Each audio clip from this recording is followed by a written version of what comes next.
seus olhos fechados, as mãos no coração, vamos falar com o Senhor agora. Deus Todo-Poderoso, muito obrigado, meu Pai, mais uma semana, mais um dia e o primeiro dia dessa semana, eis-nos aqui, para ouvir o Senhor, para louvar o Senhor, como estamos fazendo agora, para falar com o Senhor também, meu Deus, para receber mais da Tua imensurável e inesgotável graça. Isso é o que toca a nossa vida, é o que nos leva para frente, em meio a tantas notícias de desgraças, do caos, de tragédias, de situações tão embaraçadas, situações sem previsão nenhuma de ficarem boas ou melhorarem. Em meio a tudo isso, nós temos a Tua Palavra, e ela mesmo diz que a fé vem pelo ouvir, e o ouvir da Tua Palavra, não é ouvir qualquer coisa. Nós temos visto, Senhor, aqueles que têm dado ouvidos a alguma coisa, sentenças, diagnósticos, pessoas específicas tidas como especialistas de determinada área, aqueles que têm ouvidos entendidos, eles têm uma vida. E tem nós que temos dado ouvidos ao Senhor, que temos buscado o Senhor, que temos pago o preço no Senhor, que temos feito, meu Deus, a Tua vontade, que temos dado condições do Senhor vir, do Senhor se manifestar, do Senhor, meu Deus, operar, do Senhor nos conduzir. E eu peço, antes de tudo, que o Senhor nos conduza coletivamente nesse culto, nessa reunião, pela palavra, individualmente, segundo a direção que o Teu Espírito tem para cada um de nós. Nos conduza, Senhor. Eu peço que não seja outro que tenha o controle, que tenha a dianteira da nossa vida, mas que seja do Senhor. Que o Senhor nos conduza, que o Senhor, meu Deus, nos preencha. Eu peço, Espírito Santo de Deus, preencha cada um de nós com a Tua presença. Derrama a unção do Senhor, nos unja, nos encaminha para aquilo que o Senhor tem, nos leva e nos eleva, Senhor, porque para nós sermos elevados, promovidos somente pelo Senhor. Eu peço, Senhor, que o Senhor nos perdoe por todos os pecados que nós cometemos. Eu oro para que essa semana não comece sendo apenas a extensão da semana passada. Para cada um aqui, meu Deus, tem misericórdia. Que as palavras ditas de forma errada, equivocada, as coisas fora do tempo, a precipitação, os frutos da ansiedade, os passos dados na carne, as atitudes tomadas apenas, meu Deus, pelo calor da emoção, pensamentos que nós alimentamos, sentimentos, meu Deus, que nós aceitamos, atitudes que nós tomamos, nos perdoa agora. Tem misericórdia de cada um de nós, Senhor. Nós não queremos o fruto da carne, nós não queremos o fruto das obras da carne, nós queremos o Senhor. Nós queremos crescer e aprender com o Senhor, que é manso e humilde de coração. Nos ensina, meu Deus, e nos ajuda, porque como o Senhor mesmo disse, sem o Senhor, nós nada podemos fazer. Então, que o Senhor não só esteja aqui, neste lugar, mas que o Senhor ajude a cada um de nós a entender a Tua Palavra, a receber pela fé, porque é assim que é a fé da Palavra que gera a fé das nossas obras. É o poder da Palavra que gera em nós um poder que é manifestado para o Senhor como fé. E eu peço que o Senhor nos ajude. Eu entrego esse culto nas Tuas mãos, para que aqui o Senhor o use como instrumento, como ferramenta para operar, para abençoar, para tocar, para falar, para advertir, para corrigir, Senhor. Que o Senhor, meu Deus, nos encaminhe para a direção e para os propósitos que o Senhor tem para nós e que assim tenhamos aqui uma tarde de bênção, de confirmação, de livramentos e de respostas do Senhor. É o que eu creio e eu oro entregando e consagrando ao Senhor esse culto, a minha vida e a vida de cada pessoa que faz parte dele, em nome de Jesus, amém. Pode sentar, por gentileza.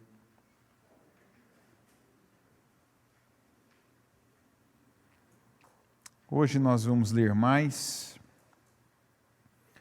e você deve, inclusive algumas dessas passagens, você deve grifar aí, anotar na sua Bíblia sobre a importância delas. Caso você não tenha já reparado, né? Ultimamente nós temos, já há alguns domingos, nós temos falado basicamente sobre um assunto: Jesus. E não é por acaso. O assunto mais importante da igreja e o assunto mais importante da nossa vida, se ele ainda não é Jesus, tem que ser.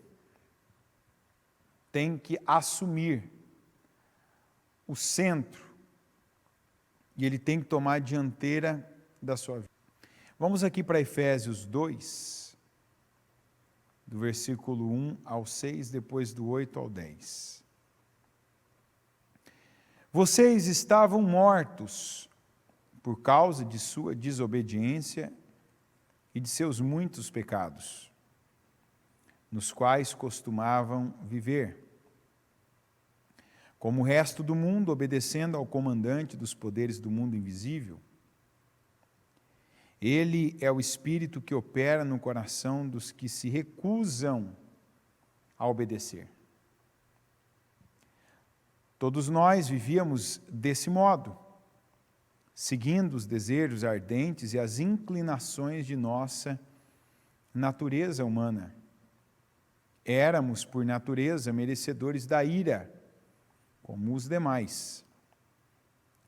Mas Deus é tão rico em misericórdia e nos amou tanto que, embora estivéssemos mortos por causa de nossos pecados, Ele nos deu vida juntamente com Cristo. É pela graça que vocês são salvos. Pois Ele nos ressuscitou com Cristo e nos fez sentar com Ele nos domínios celestiais. Porque agora estamos em Cristo Jesus. Versículo 8. Vocês são salvos pela graça, por meio da fé. Isso não vem de vocês, é uma dádiva de Deus. Não é uma recompensa pela prática de boas obras. Vamos ler de novo. Não é uma recompensa pela prática de boas obras, para que ninguém venha a se orgulhar, pois somos obra-prima de Deus, criados em Cristo Jesus, a fim de realizar as boas obras que Ele de antemão planejou para nós. Então, nunca é demais lembrar que nós não somos salvos porque somos santos, mas nós somos santos porque somos salvos. Repetir isso pode te confundir. Você precisa entender o que significa. Você não é salvo porque fez algo tão grande, tão grandioso, tão nobre, tão bom, né? Tão puro. Então, em recompensa dessa obra ou dessas obras, você então agora é salvo. Não, é o contrário. É isso mesmo. Às vezes a gente olha assim, e a ideia que dá, uma pessoa que pensa, lê uma palavra dessa assim, a grosso modo, ela pode pensar assim: parece que Deus sabia que eu não ia dar conta e Ele já garantiu que eu chegasse lá. É isso. E por que é isso? Está escrito aqui. A lei foi criada para condenar os erros e para organizar as pessoas. Então, a lei foi dada para o povo de Deus no deserto, porque era um número muito grande de pessoas e eles começaram, mesmo que todos tinham o mesmo destino, mesmo que eles eram irmãos, tinham vivido o mesmo sofrimento lá no Egito, eles começaram a ter problemas entre eles. E esses problemas geravam mais problemas, porque como diz a Bíblia, né, um abismo chama outro abismo. Às vezes você não percebe que seja o que você está fazendo, a atitude que você está tomando está puxando, chamando, né, pegando para si um abismo. Eu sempre digo, o poder de viver as coisas, ele é nosso. A gente pensar o poder é de Deus, não, o poder é nosso. Tem coisa que você só vai viver se você quiser. Tem coisas que você só vai entrar se você quiser. Você pode ter gerado toda uma expectativa interna. Agora vai ser assim, eu vou fazer isso, eu vou fazer aquilo, e vai ser desse jeito. Mas de repente você percebe, Deus te dá a visão, olha, não vai, não segue, não é para você, não é o que eu tenho contigo. É que às vezes a gente precisa sempre se perguntar o que nos move na vida. Né? É bonito ter frases de efeito, né? E como se a vida da gente fosse um outdoor, né? Que as pessoas precisassem olhar e se impressionar, né? É bonito para fora, mas dentro às vezes é um estrago. É igual aquela, antigamente, eu não sei nem qual é hoje, na verdade, mas antigamente, na época da maior desvio da história da humanidade de dinheiro público, o slogan da Petrobras é: o desafio é a nossa energia, né? Quando na verdade é o dinheiro, né, é a nossa energia, né? O desvio é a nossa energia. Então é bonito você falar, o desafio, é até bonito de ouvir, né? O desafio é a nossa energia. Você, olha que coisa, hein? Eu sou um dos donos dessa empresa, hein? Né? Como se diz, né? Do Brasil, é minha. Bonito, legal. Mas não era nada daquilo. Como tem gente que se conforma, se contenta em pleno evangelho. Ou seja, o crente que tem acesso à palavra, que tem oportunidade de comunhão coletiva, né? A igreja, o culto, de parar a vida para meditar na palavra, de estudar a palavra, de ouvir a palavra e aprender a palavra. Tem crente que se contenta em viver de frases de efeito, de repetir algumas frases e viver assim. Algo do tipo: tudo posso naquele que me fortalece. O Senhor é o meu pastor e nada me faltará. Eu habito no esconderijo do Altíssimo, à sombra do Onipotente eu descanso. E outras frases. Quem tem Deus tem tudo, e assim vai. Só que a pessoa até hoje não recebeu mesmo, receber de crer, de estar vivendo dessa forma, ainda não recebeu. Não aceitou, eu digo, a graça de Deus. Continua vivendo de uma maneira, colocando Deus como uma das coisas da vida. Deus está em algum lugar, segundo, terceiro, quarto, último lugar. Deus está lá na reserva, quando tudo ela tentou, quando ela fez tudo primeiro, se envolveu com tudo, ouviu de tudo, fez de tudo, buscou em tudo, aí não deu nada, então agora eu vou para a reserva. Aquele último galão. Não. Deus tem que vir em primeiro lugar.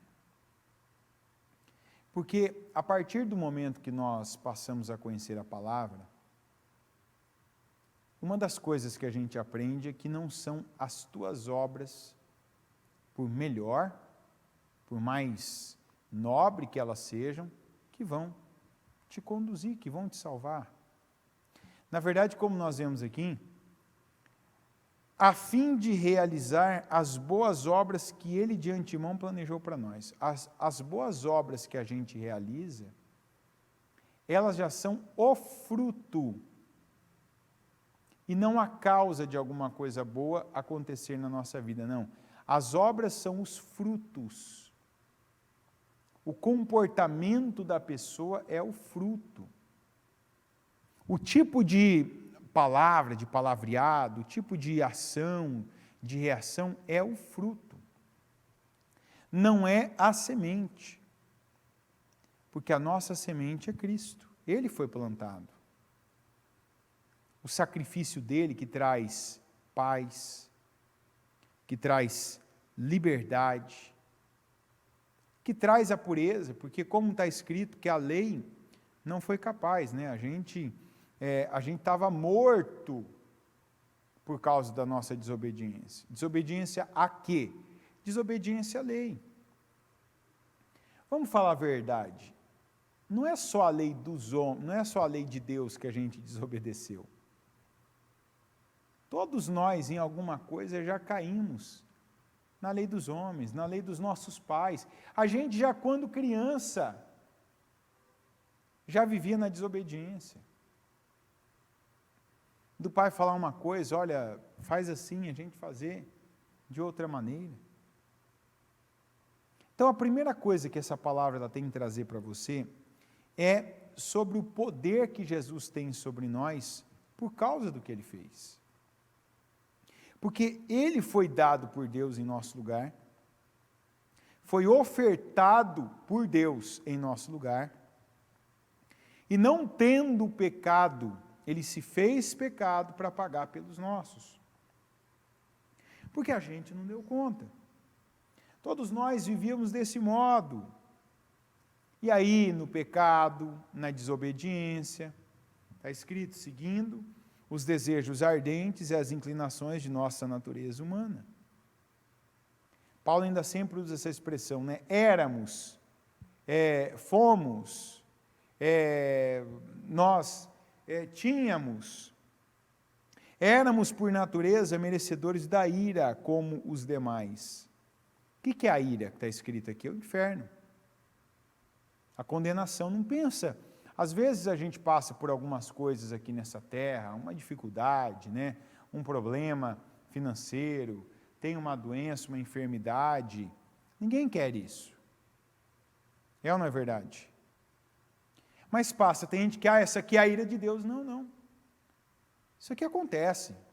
Mas isso vem e vai. O inferno não vai. O inferno com a pessoa, uma vez que ela cai no inferno, já era. Não tem mais outra opção. Não tem outra, aquela é a opção, ela não tem outra. Agora eu caí no inferno, eu vou sair. Não tem essa. Por quê? Porque vai para o inferno quem não crê em Jesus Cristo. Nós temos muitas religiões. E uma que cresce exponencialmente, se eu não estiver enganado, a religião que mais cresce na atualidade, quem sabe qual que é? Vamos ver. Alguém sabe qual que é? Islamismo, os muçulmanos. Você sabe qual que é o confronto do muçulmano? O confronto ali declarado do muçulmano contra, por exemplo, o cristianismo? Qual é para eles o maior erro que nós cometemos de todos? Porque o Deus que eles dizem acreditar é o mesmo Deus que nós acreditamos. O que eles chamam de Alá, que é o Deus, o nome que eles dão a Deus, é o que a gente chama de Deus também, certo? É o Deus Todo-Poderoso, Deus Criador.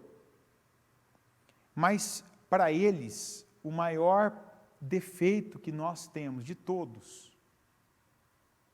é que nós acreditamos que Deus tem filho. Então, para um muçulmano, o maior pecado que alguém comete é atribuir a Deus um filho, como nós acreditamos. E acreditar que Deus enviou o filho dele para fazer o que fez, no caso que Jesus fez por nós. E essa, na verdade, a Bíblia diz que esse é o único meio de uma pessoa ser salva da condenação eterna. Hoje não tem mais aquela condição de que nasci israelita, sangue de Abraão nas minhas veias. Então tem ali, tem uma promessa para mim, sim, e uma promessa nesta terra, que entre outras coisas vou ser prolífero, muitos serão abençoados por minha causa, quem abençoar a minha vida vai ser abençoado, quem me amaldiçoar vai ser amaldiçoado, que eu vou ter uma vida abundante, próspera, sim. Mas salvação não tem promessa de salvação. Tem condição de salvação. E a condição de salvação é o Senhor Jesus. Mas Deus é tão rico em misericórdia, nos amou tanto que, embora estivéssemos mortos por causa de nossos pecados, Ele nos deu vida juntamente com Cristo. Porque o único que conseguiu seguir a lei, não falhou, não pecou, e ainda morreu por nós foi Cristo. Então, Cristo, Ele morreu, não morreu? Então, a maior de todas é Jesus. Maior de todas as promessas, maior de todas as bênçãos. E não tem a promessa, não, tem a condição, eu creio em Jesus, então eu morro com Ele. Como que Cristo morreu? Morreu na cruz. Eu morro quando, por exemplo, eu desço as águas, que representa que eu estou reconhecendo que eu falhei, que eu desobedeci, e eu estou ali demonstrando publicamente o arrependimento dos meus pecados. Então há necessidade dessa pessoa morrer, para nascer uma nova criatura. E aí eu ressuscito, como está escrito aqui, eu ressuscito com Cristo. E aí que vem as boas obras, porque quando eu ressuscito com Cristo, e a Bíblia diz que Ele planejou para nós algumas boas obras, então eu não vou viver mais aquela vida que antes era o meu plano. Viver para ter prazer, viver para ter dinheiro, viver para ter algumas alegrias momentâneas, para mostrar para as pessoas que eu tenho algo, que eu cheguei em determinado patamar, que eu posso agora alterar coisas com alguma coisa que eu possuo, dinheiro, poder. É uma situação momentânea, porque isso tudo é momentâneo. Não tem poder que você tenha que você vai levar para a eternidade, não tem dinheiro que você consiga levar para a eternidade, não tem uma pessoa que você consiga morrer junto com ela e ir para o mesmo lugar que ela, assim, propositalmente, não tem. Ou seja, você não leva nada no corpo, algo que toca, que pode ver o teu corpo, o que você pode ver, você não leva nada para a glória. E a tua glória, a vida eterna, ela vai depender da vida que você viver aqui.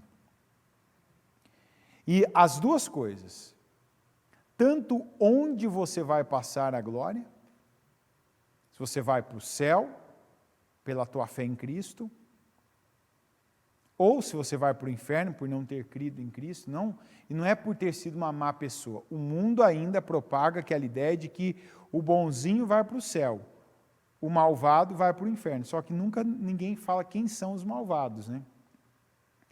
Porque no mundo, se a pessoa, por exemplo, ela fez muito mal, mas ela fez uma música boa que fez o povo dançar, que estourou nas paradas de sucesso, ela vai para o céu. Está entendendo? Se o cidadão ele foi um jogador de Copa do Mundo, que fez o gol da final, ele pode ter feito qualquer coisa de errado na vida dele. Quando ele morre, ele vai para o céu. Entendeu? Já percebeu que é assim no mundo? Não tem um critério de quem é bom e de quem é mau. Se a pessoa é famosa, geralmente ela vai para o céu. Ela já tem uma vida regalada aqui e ainda vai para o céu. Se o cidadão é um zero à esquerda que ninguém sabia quem é, então esse aí o povo fala assim, não sei onde está. Então uma coisa que a gente precisa, por que a igreja não fala se é proibido de assistir televisão, se é proibido de fazer isso, você é proibido de fazer aquilo. Mas a gente ensina que o que você vê, o que você dá a ver, assistir, acompanhar, vai te alimentar. Então não é difícil você ver até hoje na igreja pessoas que pensam assim. Eu já vi gente, por exemplo, e é ruim essa situação, é ruim para a pessoa, é ruim para nós, de ter um familiar que nunca confessou Jesus como Salvador. E no dia ali do velório, no dia do enterro, você está ouvindo aquele familiar crente falar, meu pai foi para o céu. Minha mãe então principalmente, né? Minha mãe agora está lá com Jesus. Por quê? Porque gosta da pessoa. Porque a pessoa tinha um carinho por ela. E fala a verdade, a gente não escolhe a fé da pessoa para amá-la. É ou não é verdade? Você não escolhe. Você ama as pessoas pelo que elas são para você. E está certo, você não tem que amar só quem crê em Jesus Cristo. Você tem que amar o teu próximo. Então, o teu pai é o teu próximo? É ou não é? É o teu próximo. Se ele é bom ou ruim, ele é o teu próximo. E ele é mais do que o teu próximo, porque tem um mandamento com promessa sobre ele e sobre você. Independente de situações, valores, independente de brigas, dinheiro, o teu pai e a tua mãe são pessoas que têm lugar de honra na sua vida. Esses dias ainda a bispa pregou sobre honra e alguém, o dia posterior, me ligou, a pessoa deve estar até assistindo agora. E a pessoa me disse assim, olha, eu peguei uma ação que o pai, ele foi lá e fez um BO contra o filho, depois de um tempo ele foi lá e fez outro BO contra o filho.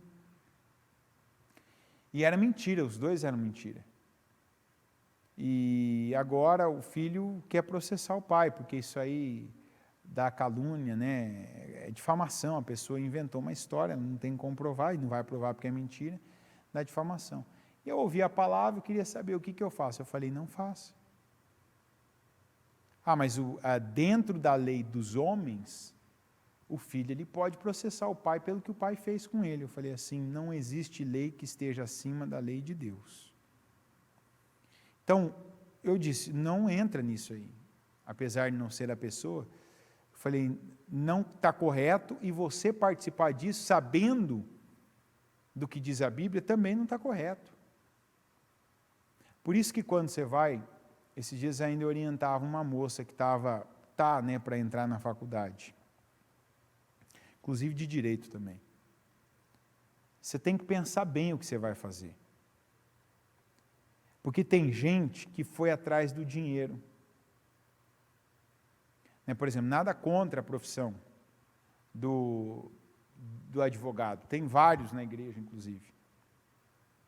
Mas como que uma pessoa que conhece a palavra vai defender uma pessoa que confessa para ela, que fez o que ela sabe que não deve ser feito? Por exemplo, um advogado criminal, que primeiro que para funcionar uma defesa, o advogado precisa ouvir. Né? Não dá para o réu, digamos assim, ele não contar para o advogado. O advogado tem que saber até para ver por onde que ele vai, para que lado, para que direção, qual a direção que ele vai tomar.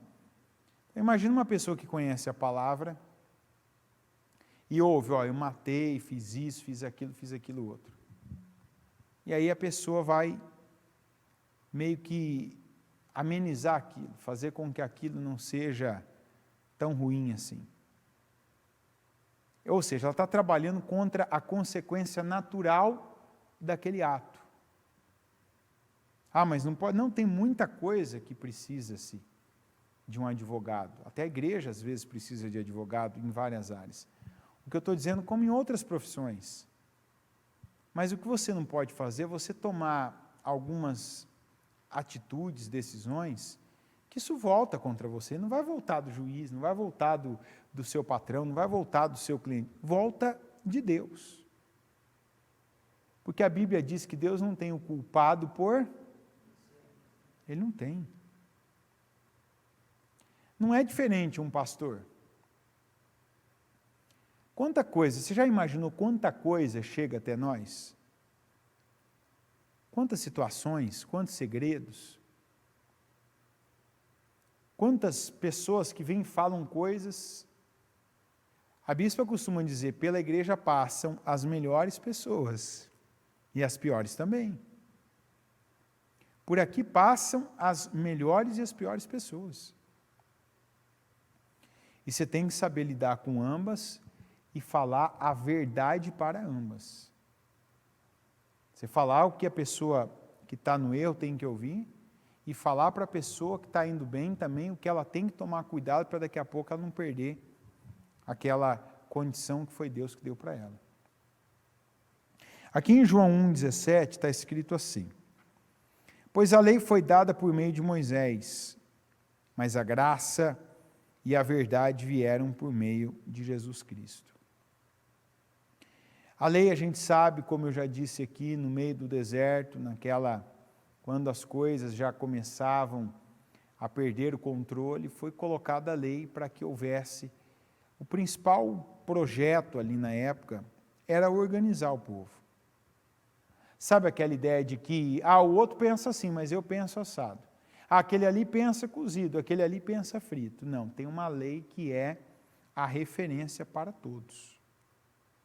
Não é a minha cabeça ou a tua, não é a ideia, a interpretação. Não, tem a lei era clara para todo mundo.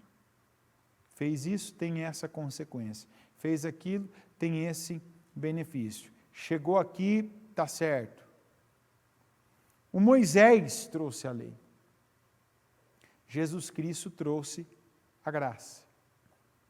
E por que precisou da graça? Porque a lei não salvou o homem. Ninguém. Deus olhou para a terra e não viu nenhum justo. Sabe o que é não ter nenhum justo?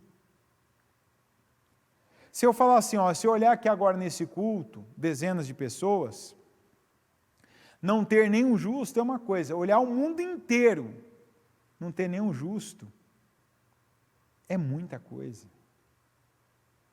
Não tem nenhum que estava debaixo, estava cumprindo com toda a lei.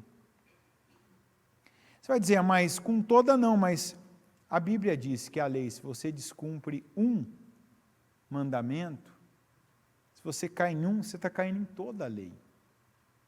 Porque não tem meia lei, não tem décimo de lei, tem a lei. Se eu não cumprir com um pedaço ali, uma parte da lei, então eu descumpri com toda a lei. E por isso que veio Jesus. Para que por meio dele, pela vida dele, nós tivéssemos acesso a Deus, não por um momento, como era na época. Antigamente o povo expiava seus pecados, tinha aquela data anual que eram expiados os pecados. Tem uma passagem para frente que nós vamos falar mais disso. Então aquele era o momento do renovo. Agora eu me renovei, eu usei um sangue de um animal puro, de um animal aqui perfeito, para que eu tenha aqui o favor, o perdão de Deus. Hoje não é assim. Hoje, uma vez que eu creio em Jesus Cristo, eu entro nessa condição de vida, que é a graça. E eu não vivo mais em condenação, debaixo do peso, do jugo, o jugo do pecado. Mas eu vivo a paz de Deus. Eu entro no favor de Deus. E não é um favor repentino e momentâneo. e que dura pouco até o próximo pecado. Não. É o favor de Deus pela condição em que eu estou na minha fé. Eu creio, agora eu creio. Eu não creio em mim. Eu não creio, eu mudei agora, então eu vou para o céu. Não, eu creio no Filho de Deus, que pagou o preço para que eu tenha acesso ao Pai e que eu tenha a vida eterna. 2 Coríntios 3,6. Ele nos capacitou para sermos ministros da nova aliança, não da lei escrita, mas do Espírito. A lei escrita termina em morte, mas o Espírito dá vida. Romanos 10, 1 a 13. Irmãos, o desejo de meu coração e minha oração a Deus é que o povo de Israel seja salvo. Sei da dedicação deles por Deus, mas é entusiasmo sem entendimento, quer dizer, empolgação. Pois não entendendo a maneira como Deus declara as pessoas justas diante dele, apegam-se a seu próprio modo de se tornar justos, tentando seguir a lei, e recusam a maneira de Deus. Pois Cristo é o propósito para o qual a lei foi dada. Como resultado, todo o que nele crê é declarado justo. Quer dizer, a lei foi colocada antes porque, vamos colocar aqui hipoteticamente, isso não tem mais como acontecer, porque a gente já está num tempo em que tudo isso que está escrito, o que foi escrito na época, já falava de um passado que não estava mais em vigor. Mas vamos lá, nos dias de hoje, que a gente vê tanta coisa distorcida, esse humanismo, e um humanismo desgraçado, porque se tem algo que é desgraçado, é o humanismo do jeito que ele tem sido trabalhado hoje em dia. Desgraçado que eu quero dizer de sem a graça, fora da graça, que desvirtua a graça. Então vamos esquecer aqui até o Paulo falando com os romanos, vamos pensar no nosso tempo. Se não tivesse tido a lei, e todos, em todos os tempos, tivesse fracassado na lei, você pode ter certeza que teria alguém dito assim, por que eu preciso de um Salvador? Eu posso me salvar. Não, eu posso me salvar. Eu não tenho que recorrer, eu não tenho que acreditar em alguém perfeito. Eu posso me salvar. Não, me diga aí o que eu faço, que eu vou fazer. Eu mesmo, eu consigo, eu posso. Eu posso conduzir minha vida sem errar. A lei veio para Cristo. Por que para Cristo? Porque foi necessário que tivesse a lei. Todos, em todo o tempo, em todos os tempos, fracassassem na lei. Porque aí Deus enviou o seu Filho, por tanto amor que ele tinha, para que todo aquele que nele o quê? Ou seja, a Bíblia não diz que você, para ser salvo, tem que ser igual a Jesus. A Bíblia diz que você tem que crer em Jesus. E acredite, isso para algumas pessoas, a gente está falando dentro de um templo, num ambiente cristão, onde Jesus é que é o maior nome que existe. Tem gente que ainda tem dificuldade de crer. E esse é o caminho da salvação. Não tem uma outra opção. Eu não tenho como te falar assim, além desse, se você fizer isso aqui, você é salvo. Não. E esse é um erro que a gente comete.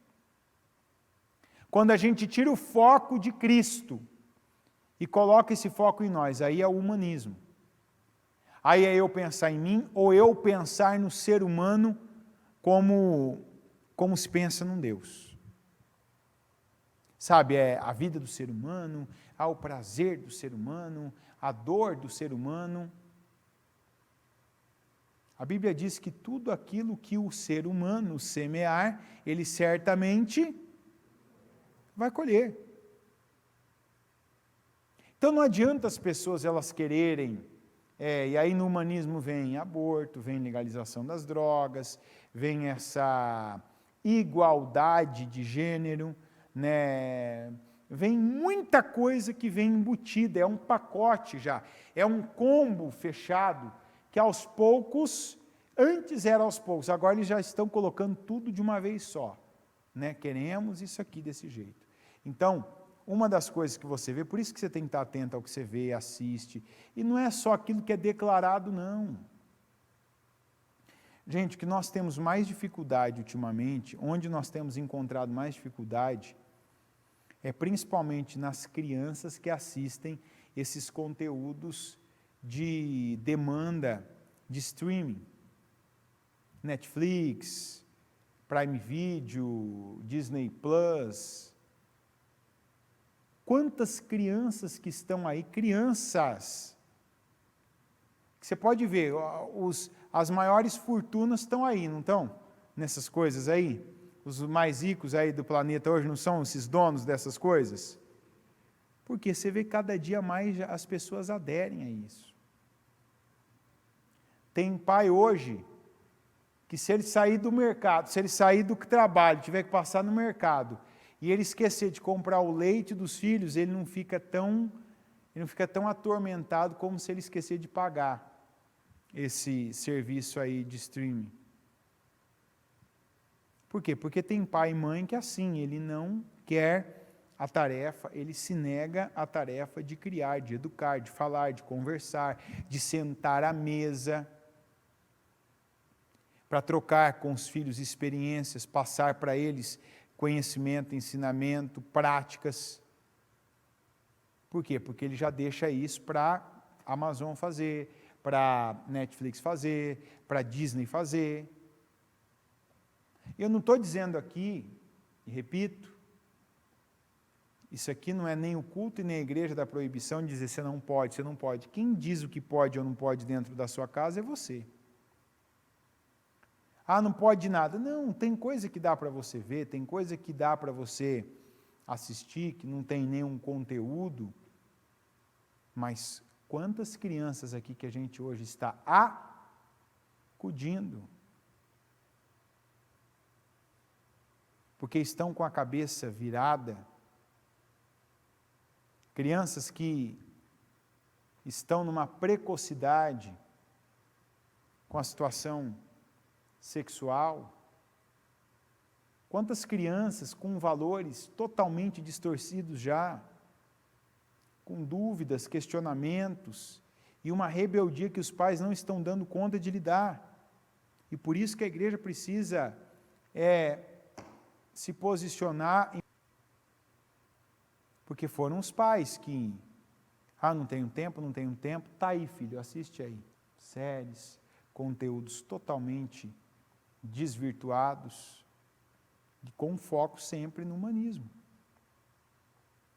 Quando você ouvir a palavra humanismo, está tudo o que eu estou dizendo para você agora. Quando o ser humano está acima, é a coisa mais importante que existe. E isso nunca vai vir com um discurso ruim, um discurso de ódio como tem por trás. Não, mas é o ser humano, é a vida. É engraçado que os mesmos que defendem que o ser humano é a coisa mais importante, também defendem o aborto.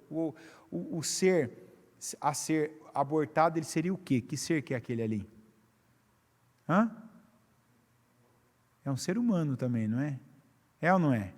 Independente da idade, se dias, se ainda no embrião, se meses de gestação, não é um ser humano também? Então você vê. Mas não é todo ser humano que para eles tem o mesmo peso e o mesmo poder de escolha. São os seres humanos que já existem. Então a pessoa faz o que ela quer do corpo, da vida, dos valores.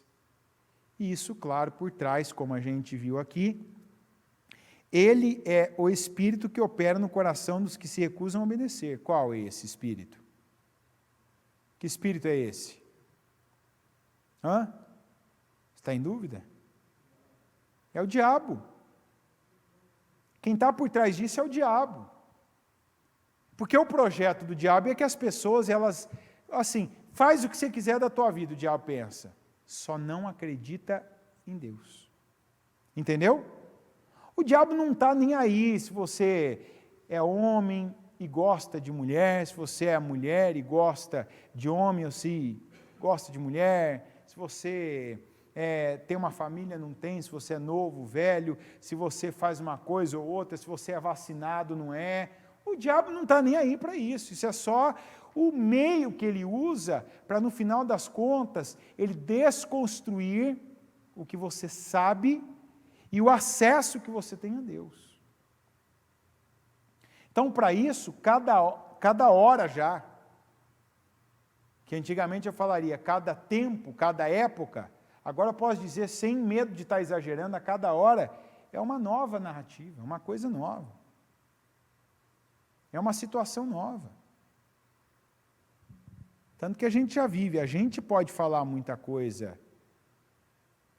como eu estou falando aqui agora, porque o nosso alcance não é um alcance aí como de algumas pessoas, mas você já vê pessoas se posicionando de uma forma a manter os valores de Deus e sendo aí brutalmente retalhada, fisicamente, financeiramente, moralmente, porque esse é o projeto irreversível do diabo, de dominar. Está escrito aqui, ele é o espírito que opera no coração dos que se recusam a obedecer. Aí está, obedecendo ao comandante dos poderes do mundo invisível.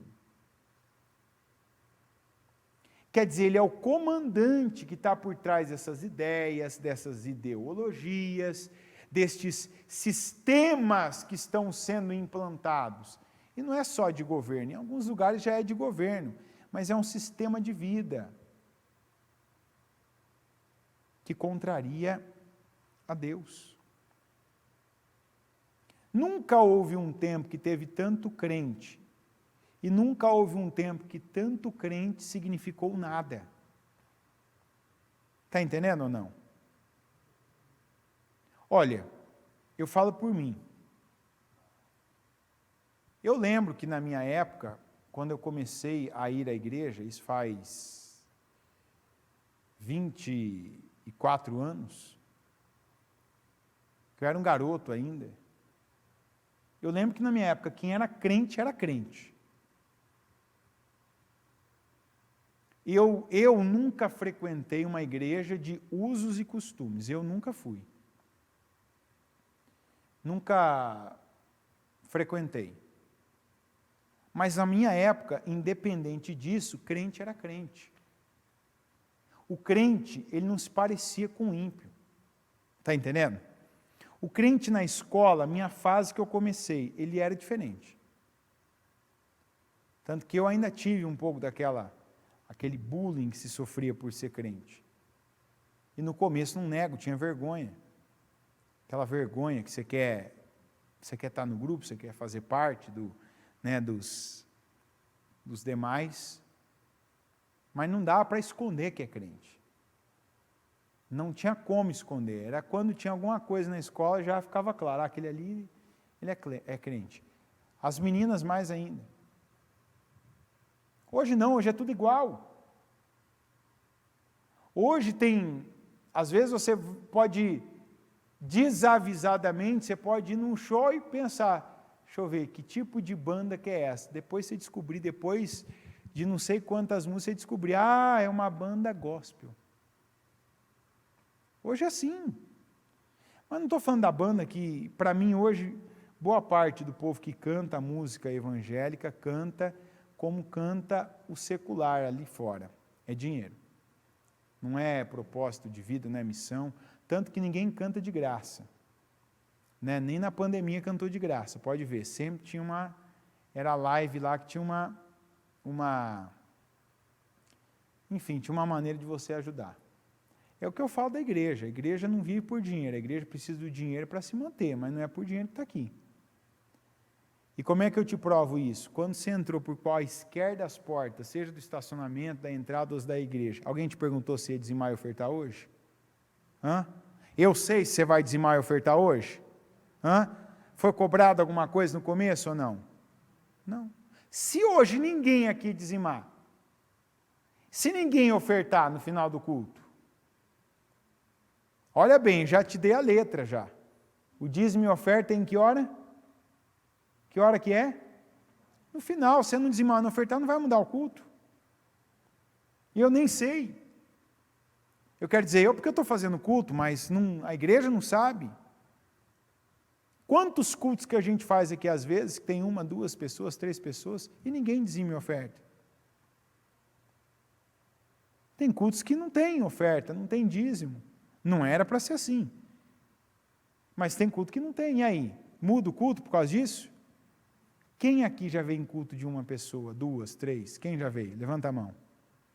Teve o culto ou não teve? Do mesmo jeito? Quer dizer, o propósito não é o dinheiro. Quando você está aqui, a gente não está preocupado, graças a Deus, né? Porque o dinheiro para todo mundo é uma preocupação, porque o dinheiro por tudo responde, mas a gente não está preocupado. Esse culto, por exemplo, ele não tem uma meta financeira para ele acontecer. Quando começou a pandemia, estabeleceu-se, por exemplo, esse novo horário de culto presencial, ele não parou de acontecer. Por ele ter ou não ter arrecadação. Porque não é esse o propósito. Então, eu penso que hoje tudo que tem em Deus, alguém usa o nome de Deus, usa a palavra de Deus, você que vai atrás, porque tem gente que, eu gosto de ver isso, eu gosto de ver aquilo, eu gosto de ver aquilo outro, eu gosto de assistir o fulano, Beltrano. Observa se o propósito dele é levar as pessoas a Deus, ou se é arrecadar dinheiro. Porque tem muita gente hoje, não é pouca, a maioria hoje o propósito é o dinheiro e não a palavra. Está entendendo? É igual a igreja, por exemplo, aqui tem transmissão, está transmitindo agora ao vivo, mas só vou transmitir para quem é associado. Qual que é o meu intuito? É que a palavra de Deus chegue a qualquer pessoa, ou só quem já pagou, paga alguma coisa por mês receber a palavra?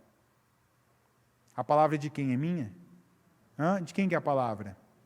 E de que maneira que ele dá a palavra? De graça. E pela graça, né?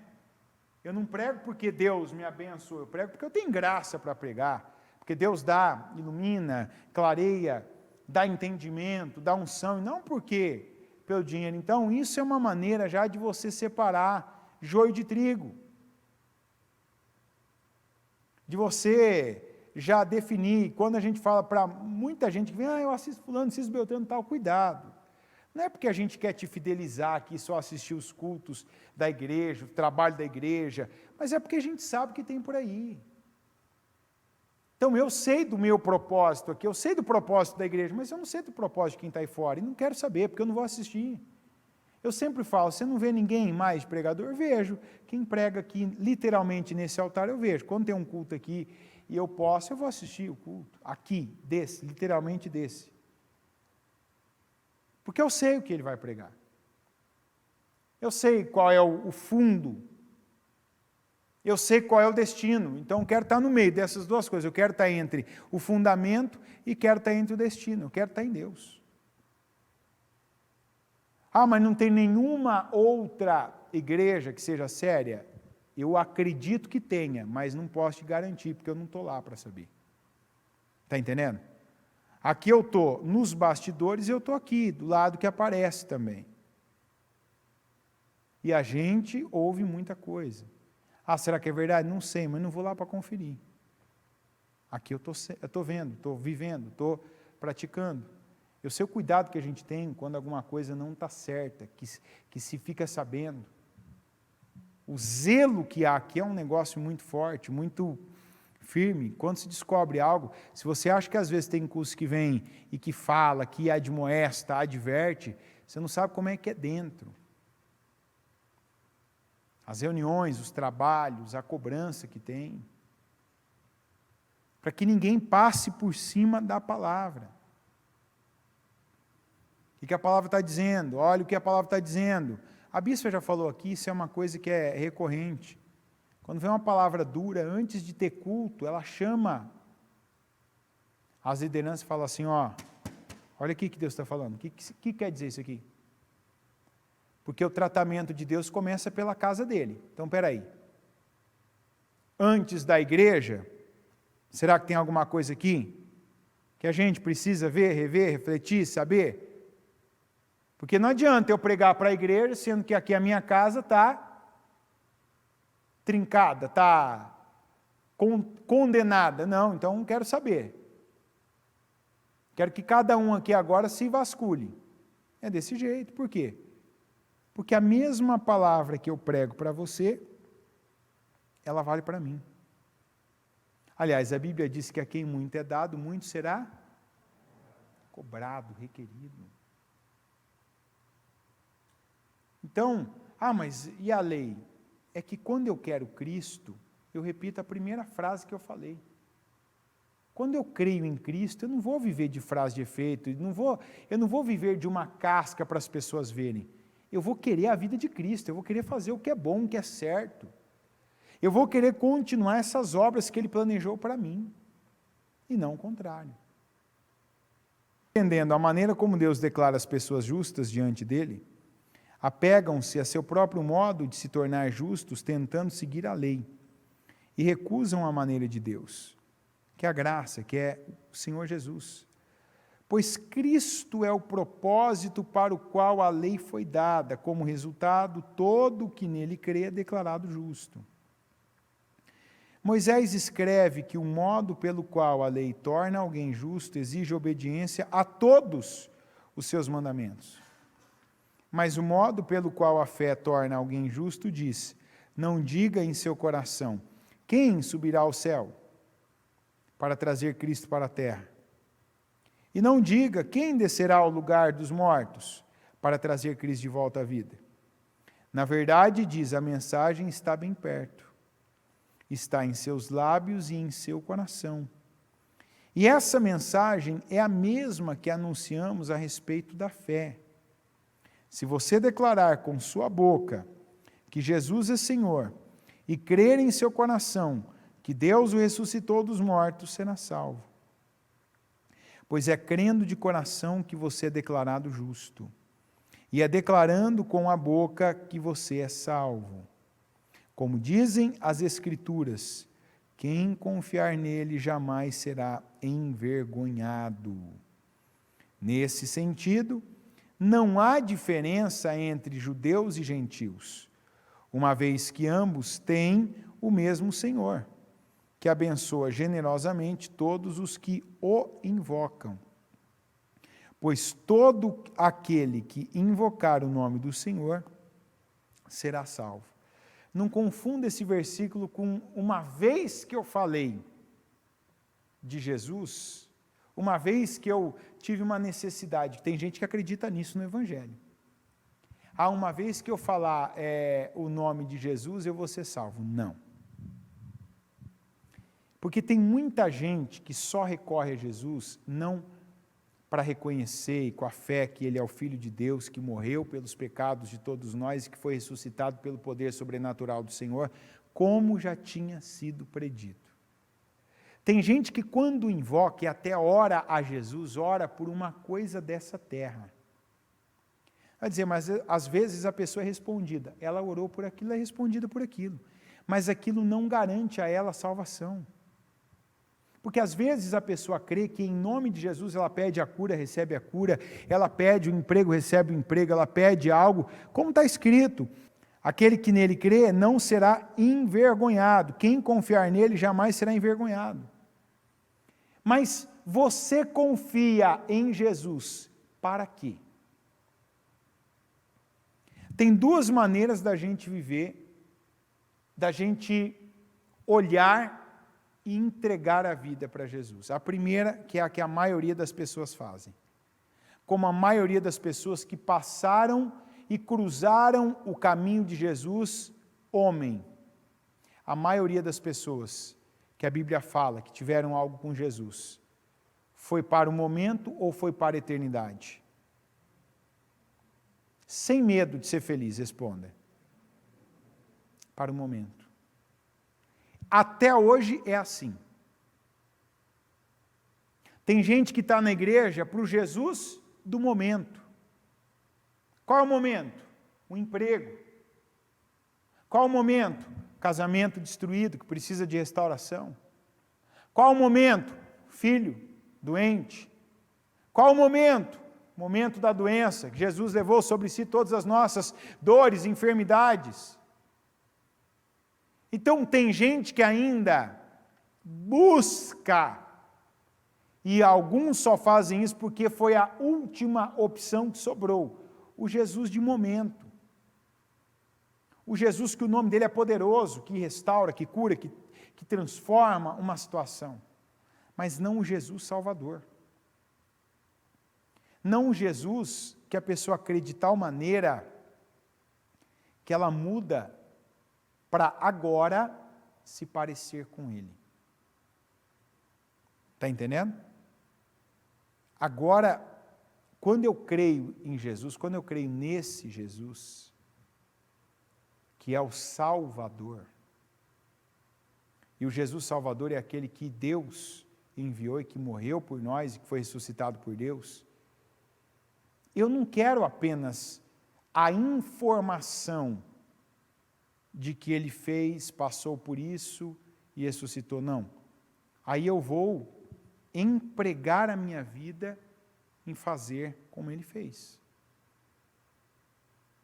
Em ter as obras que ele teve. Em cumprir com o propósito que ele começou, mas que ele disse que continuaria por mim, por você. Está entendendo? Então, quando você vê um cristão que ele até tem vitórias, que ele já teve uma cura, que ele já teve uma libertação, que ele já teve uma restauração em determinada área da vida dele,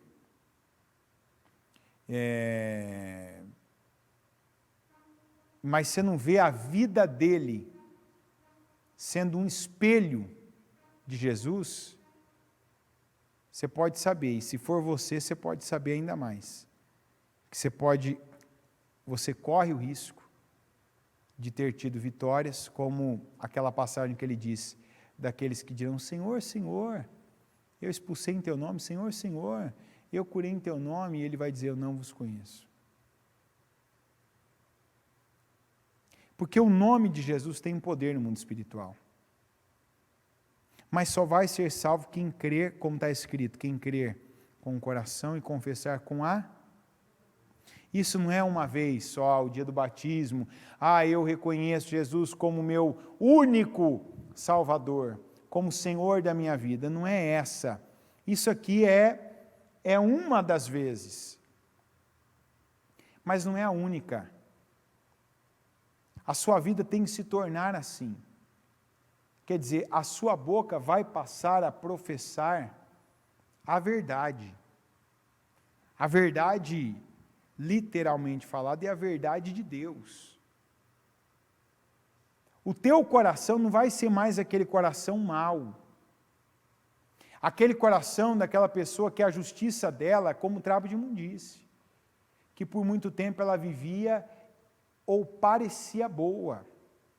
Ela tinha uma ou outra obra boa, boazinha. Não, hoje ela sabe. Ela é pó.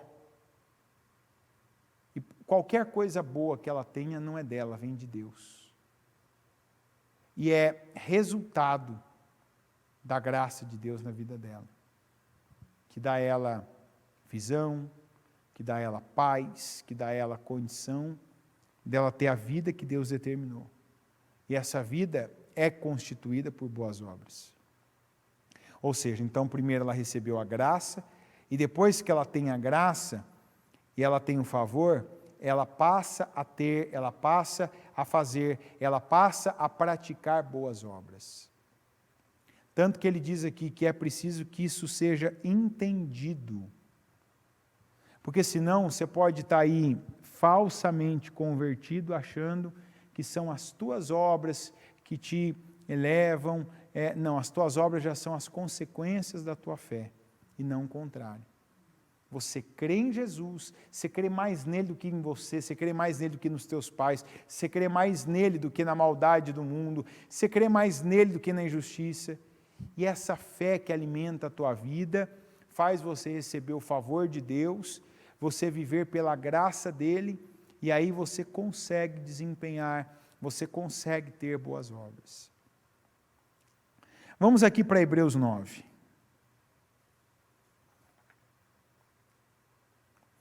Versículo 1. A primeira aliança tinha regras para adoração, bem como um santuário terreno. Esse tabernáculo era dividido em duas partes. Na primeira ficava o candelabro e a mesa com os pães da presença. Essa parte era chamada lugar santo. Depois havia uma cortina e atrás dela a segunda parte, chamada lugar santíssimo. Nessa parte ficava o altar de ouro para o incenso e a arca da aliança, inteiramente coberta de ouro. Dentro da arca havia um vaso de ouro contendo maná, a vara de Arão, que floresceu, e as tábuas de pedra da aliança. Sobre a arca ficavam os querubins da glória divina, cuja sombra se estendia por cima do lugar de expiação. Mas agora não é o momento de explicar essas coisas em detalhes. Quando tudo estava preparado, os sacerdotes entravam regularmente no lugar santo para cumprir seus deveres sagrados. Mas apenas o sumo sacerdote, e só uma vez por ano, entrava no lugar santíssimo. Ele sempre apresentava o sangue do sacrifício pelos próprios pecados e pelos pecados que o povo havia cometido por ignorância. Com essas regras, o Espírito Santo mostra que o caminho para o lugar santíssimo não havia sido aberto, enquanto o primeiro tabernáculo continuava em uso. Essa é uma ilustração que aponta para o tempo presente, pois as ofertas e os sacrifícios que os sacerdotes apresentam não podem criar no adorador uma consciência totalmente limpa. Quer dizer, eu estou fazendo isso, então agora eu me purifiquei. Tratava-se apenas de alimentos e bebidas, e várias cerimônias de purificação. Eram regras externas, válidas apenas até que se estabelecesse um sistema melhor. Cristo se tornou o sumo sacerdote de todos os benefícios agora presentes. Ele entrou naquele tabernáculo maior e mais perfeito no céu, que não foi feito por mãos humanas, nem faz parte deste mundo criado. Com seu próprio sangue, e não com o sangue de bodes e bezerros, entrou no lugar santíssimo de uma vez por todas e garantiu redenção eterna. Quem fez isso, gente? Não teve participação de ninguém. Não teve coparticipação, não, Jesus fez, Jesus entrou, Jesus foi o perfeito, Jesus foi o puro. Antes, a cada ano, bodes e bezerros eram sacrificados para que por aquele período, e já fadado a próximo ano ter de novo, porque a lei, ninguém dava conta de cumprir absolutamente com a lei, como a gente já leu aqui hoje mesmo. Uma vez que uma lei era descumprida, toda a lei era descumprida. Por isso que sempre tinha, já era periódico esses rituais espirituais. E aí tem gente que acha demais hoje, né, quando fala, vem para a igreja cultuar a Deus. Olha a diferença. Antigamente o povo ia porque sabia, é para eu não morrer. Antigamente os cultos, os sacrifícios, as ofertas era para não morrer. Hoje, a energia que você gasta para estar na igreja, o combustível, o tempo que você dedica, não é para não morrer, é para viver. Quem percebe a diferença? Não é a mesma coisa, tá? Antes era para não morrer. Era a obrigação periódica para não morrer. Hoje é para viver. Hoje é abastecimento. Antes era pagamento de dívida. Você chegava lá já devendo. Estou devendo. Hoje não, hoje você vem para se encher, para se alimentar, para renovar essa graça, esse favor, para o entendimento da palavra ele ser mais profundo hoje do que era ontem, do que foi a última vez que você ouviu. E não para continuar apenas com aquela sensação de sou culpado, mas agora eu fui absolvido, pelo menos por enquanto.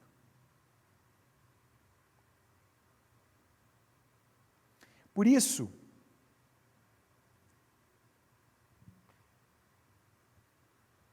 com seu próprio sangue, não com o sangue de bodes e bezerros, entrou no lugar santíssimo de uma vez por todas e garantiu a redenção eterna. Essa uma vez por todas fala que ele fez uma vez e agora vale para sempre. Se, portanto, o sangue de bodes e bezerros e as cinzas de uma novilha purificavam o corpo de quem estava cerimonialmente impuro, imaginem como o sangue de Cristo purificará nossa consciência das obras mortas, para que adoremos o Deus vivo. Pois, pelo poder do Espírito Santo, Cristo ofereceu a si mesmo, a Deus, como sacrifício perfeito. Por isso, ele é o mediador da nova aliança. Nós somos ministros dessa nova aliança. Ele é o mediador. Nós falamos dela, nós pregamos sobre ela, nós, eu, você, com as nossas boas obras. É assim que nós somos ministros da nova aliança. Jesus é o mediador. Porque se há uma nova aliança, como ele disse, a nova aliança no meu sangue. Toda ceia a gente lê essa passagem. Essa é a nova aliança no meu sangue. Quer dizer, eu vou derramar o meu sangue para criar uma nova aliança, aliança de Deus com os homens. Então, quando eu creio em Jesus, eu entro nessa nova aliança. E as minhas boas obras não é o que me garante, mas é fruto dessa nova aliança. É a maneira de eu ministrar essa nova aliança para quem é o meu próximo. Por isso ele é o mediador da nova aliança, para que todos que são chamados recebam a herança eterna que foi prometida, porque Cristo morreu para libertá-los do castigo dos pecados que haviam cometido sob a primeira aliança. A primeira aliança era a aliança da lei. E, assim como cada pessoa está destinada a morrer uma só vez, e depois disso vem o julgamento, também Cristo foi oferecido como sacrifício uma só vez, para tirar os pecados de muitos. Ele voltará, não para tratar de nossos pecados, mas para trazer salvação a todos os que o aguardam com grande expectativa. Coloque-se em pé, por gentileza. Com seus olhos fechados. Eu quero todos com os olhos fechados para que você reflita sobre essa palavra. Jesus é o mediador, quer dizer, não tem outro. A ponte, a ligação,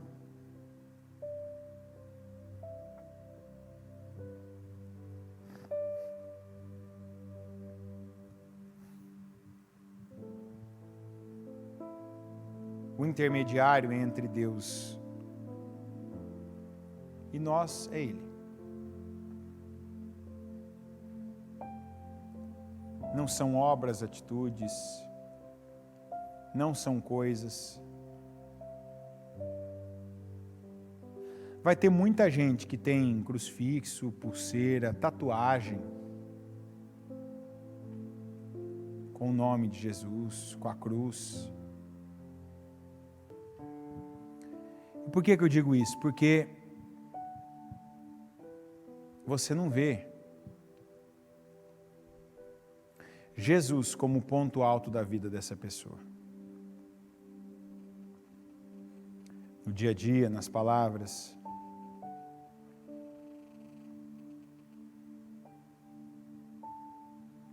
O coração dela revela que ela ainda não creu. Porque quando eu creio em Jesus, não tem espaço mais no mesmo coração que crê em Jesus para a salvação, não tem espaço para o ódio. Não tem espaço para o vitimismo, da rejeição.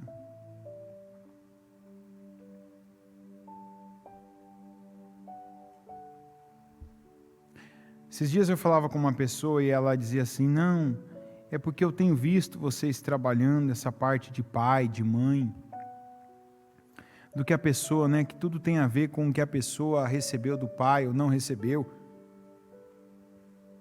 do que a mãe fez, de como tratou. Eu vejo que agora é assim, né, que está trabalhando. Eu falei, você está enganado. Eu falei, isso é apenas uma fonte. Mas teve gente que teve pai e teve mãe, ou tem mãe e pai, e é deformado do mesmo jeito. Ambos, quem não teve, quem recebeu, quem teve problemas na infância, quem foi traumatizado, abusado, rejeitado, quem não foi amado. O problema atual é o mesmo, não receber o amor de Deus, não estar com Jesus tomando o coração. A fé em alguém ainda, a fé em alguma coisa, não é em Jesus. Porque quando você crê em Jesus, em tudo aquilo que a gente está vendo, dizendo, lendo, pregando aqui, Ele, com o amor dEle, a graça dEle, esse favor que é de Deus e vem para nós, não de forma merecedora, mas é porque nós cremos, inunda a vida da pessoa. Inunda.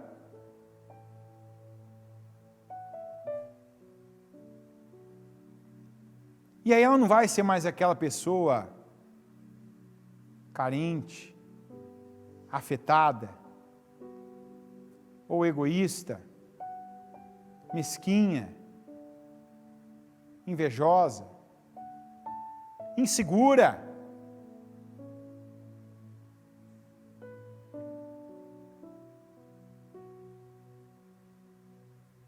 Igual quando alguém pergunta se eu tenho ciúme da minha mulher. Falo, o relacionamento mais próximo que tem do de Deus é o casamento. Se eu não confio nela, por que eu casei com ela? Que estúpido que eu sou. Ah, maldito o homem que confia no homem. Não, mas a pessoa que você se casa se torna a tua metade, não é o homem de fora. Se você não confia numa pessoa, não case com ela. Ah, é que essa pessoa não é confiável. Repito, não case com ela. Não case pela beleza, não case pela aparência, não case pelo dinheiro, não case pelo dinheiro. A primeira coisa que tem que levar uma pessoa a querer ficar o resto da vida com outra é a confiança.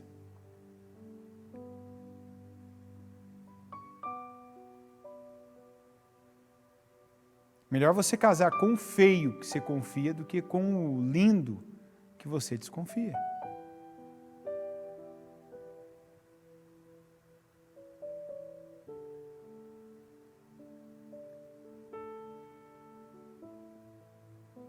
Então, com Jesus, tem coisas aí que você olha para a vida da pessoa, você vê, essa pessoa ainda não creu em Jesus.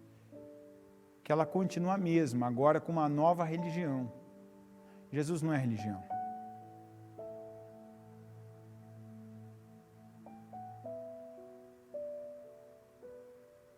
Jesus é vida. E Jesus é uma vida tão grande, que não dá para a gente ter nada da vida, aquela vida antiga que a gente viveu por tanto tempo, quando tem e quando acredita nele. Nós somos salvos pela graça e nós alcançamos a salvação e a graça pela nossa fé.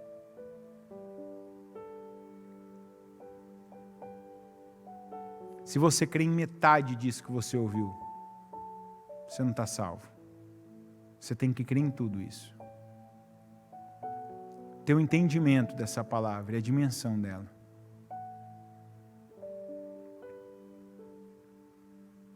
Que tudo é Jesus.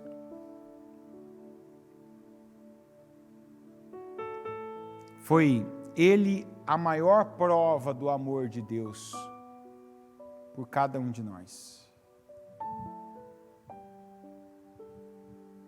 Tanto que quem envergonha o nome de Jesus não invalida o amor de Deus, mas individualmente perde a salvação,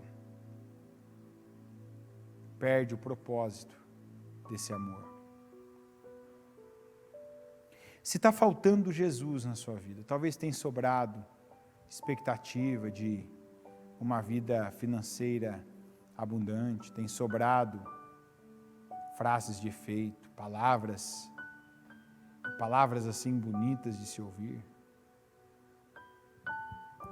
mas tem faltado Jesus. Tem faltado Jesus no seu coração. Tem faltado pela sua boca, pelas suas obras.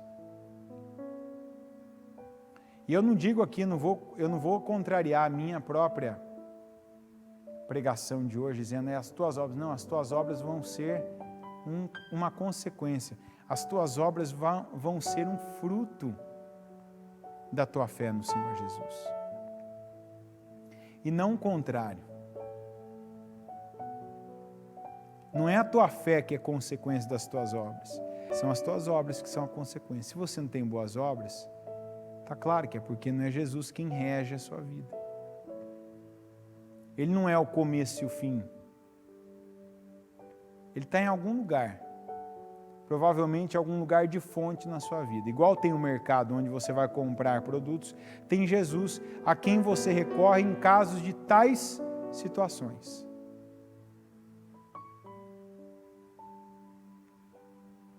E Jesus não pode ser apenas o mercado da vida da gente. Ele tem que ser crido como Filho de Deus, como uma prova viva, e o vivo que morreu e ressuscitou. E é isso que nos leva também a morrer para essa velha vida e ressuscitar com Ele, ressuscitar com Cristo. Para, como disse Paulo, a vida que agora vivo há no Filho de Deus. Eu não vivo mais segundo o meu padrão, segundo o padrão do mundo, segundo o padrão familiar em que eu fui criado, segundo o padrão da mídia, segundo o padrão das massas. Eu vivo segundo Jesus. Fala com Deus agora.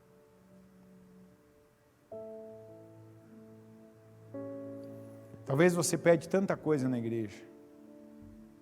Ou talvez é daqueles que nem ora.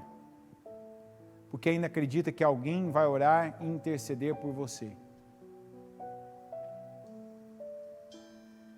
A Bíblia diz que Ele intercede por nós. Jesus intercede por todos, mas nem todos atendem ao chamado de Deus pela intercessão de Jesus. Nem todos estão sendo regidos, conduzidos pelo Espírito Santo. Nem todos.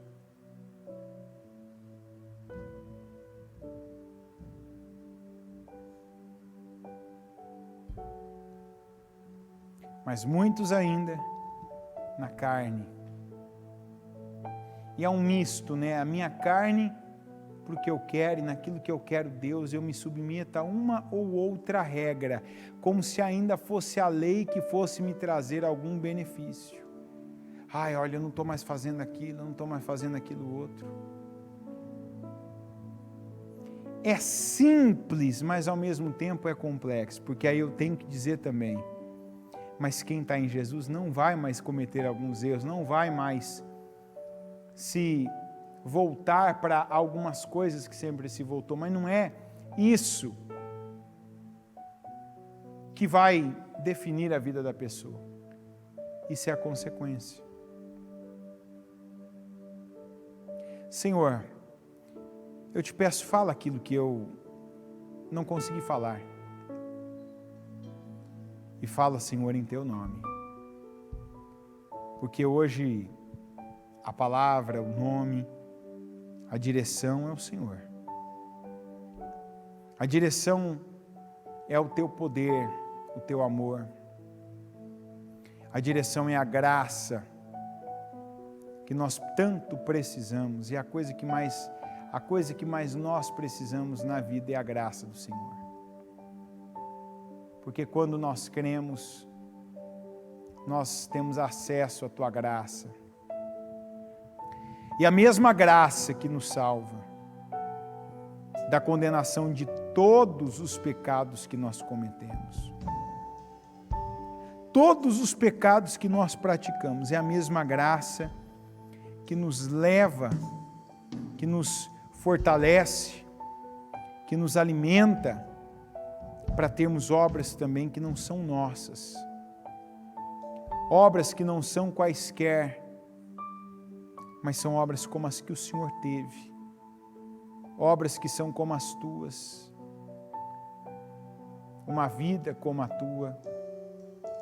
Uma vida que edifica, uma vida que produz, uma vida que traz a aprovação do Senhor. Porque assim como o Senhor, o Deus Pai, se agradou da vida do Filho, o Senhor também se agrada de nós quando nós cremos em Jesus e passamos a ter a vida, as obras, as atitudes que Ele teve. E eu oro para que assim seja a vida de cada um de nós, Senhor.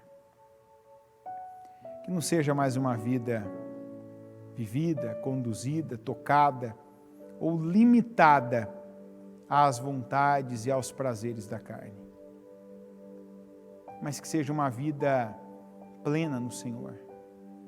E a vida plena é aquela que nós temos o reconhecimento. Não ter o nosso, nós reconhecemos que estamos completamente no lucro quando temos o Senhor. Quando conhecemos o teu amor, quando não sofremos mais pelo que as pessoas falam, fazem, porque nós temos o teu amor e isso nos preenche, isso nos conduz de forma plena. Não é como antes que nós vivíamos com falta, sempre nos faltava algo, mas disse antes mesmo do Senhor Davi, o Senhor é meu pastor e nada me falta, nada me faltará. No Senhor nada nos falta, não falta dentro, não falta fora. Aquele que confia no Senhor jamais será envergonhado, está escrito. E aquele que invoca o teu nome será salvo. Senhor, eu oro agora para que haja conversão, para que haja um quebrantamento, para que a cegueira caia por terra agora, e que aqueles que não viam o Senhor, e a oportunidade de uma vida no Senhor e uma vida plena, entregue, que passem a ver e que se entreguem a essa vida, a vida no Senhor. Que se entreguem ao Senhor agora de verdade, inteiramente, e não parcialmente como alguns ainda vivem, mas que se entreguem inteiramente. E que saibam, meu Deus, e que hajam de acordo com quem tem Jesus. Jesus no centro. Jesus no controle. Jesus aquele que está à frente. Eu peço, Senhor, esteja à frente de nós. Esteja à frente dos nossos pensamentos. Esteja à frente dos nossos sentimentos. Esteja à frente das nossas palavras. que as nossas palavras confessem o tempo todo o Senhor como nosso Senhor da vida, como Salvador da nossa alma. Eu creio no Senhor, meu Deus. Eu oro para que cada um que está aqui por essa palavra tenha o entendimento e também creia no Senhor, como o Senhor tem nos ensinado e tem falado sobre si. Muito obrigado. Eu te amo e eu abençoo cada um aqui, meu Deus. Em nome de Jesus. Amém. Amém.